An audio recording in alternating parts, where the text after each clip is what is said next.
I had to see that look in everybody's eyes, my fellow citizen eyes. Some of them were between, I can't believe you're doing this, you're a traitor, and others between just, you guys are doing good, just don't screw this up. It was a huge weight on one's shoulder.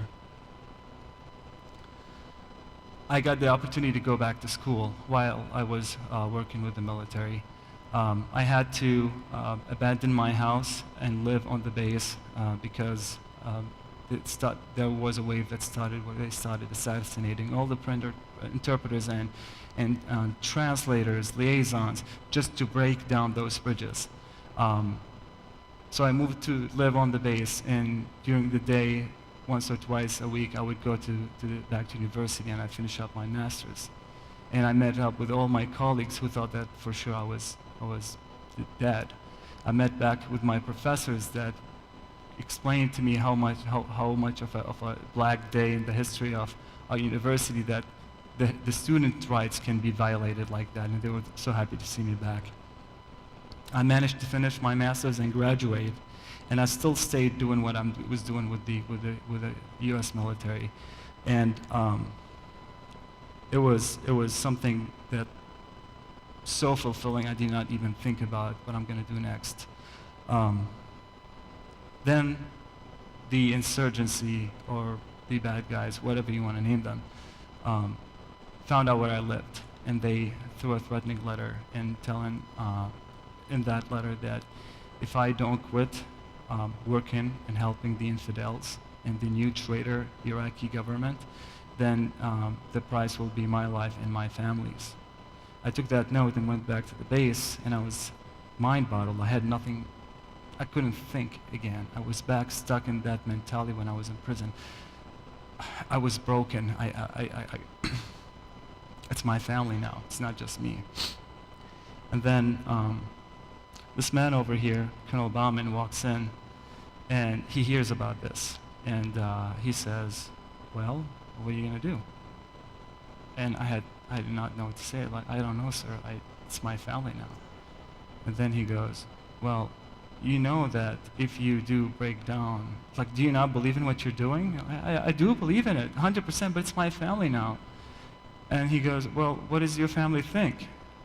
Well, what my father had said is, you do what you need to do. You are making me proud already.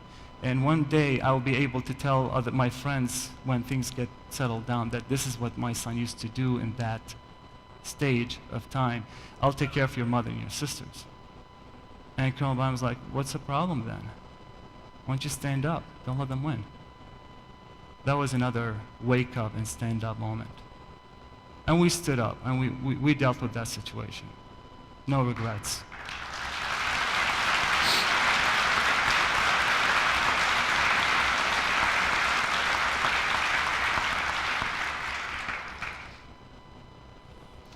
It was very interesting to see. I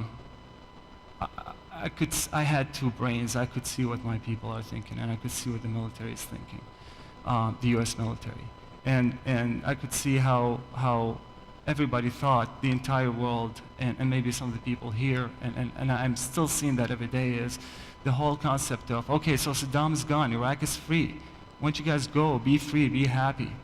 But what a lot of people did not understand is that there's generations of people like me. Some of them did not have the opportunity of having the rebellious family, if you may, that I had, where they actually had that mentality going. They don't know any better. It's that little child, that little baby, abused by an adult for so many years.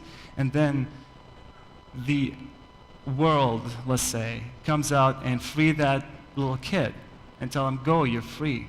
Well, that kid doesn't know what to do. There needed to be hand-holding. That concept, once we started communicating that even more, things started making more sense. Everybody could realize, like, okay, you did a great job, but guess what? It kind of takes, the mission is not done yet. You're saying it all the time, freedom isn't free. We started to understand what that really means.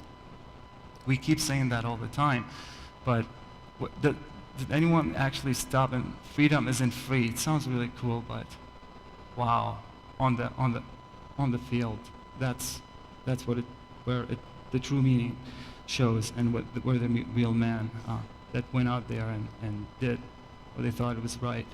It was one thing to listen to the news or to listen to Al Jazeera, CNN, BBC, where they talk about politics and military, what's America's doing there, and what about Iran, what about Syria, and all that stuff.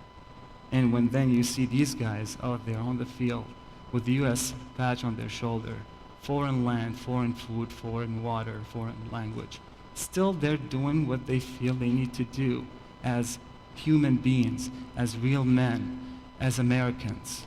They represented, I tell you, they did. And it gives me goosebumps to think about what great ambassadors you guys have out there in the world.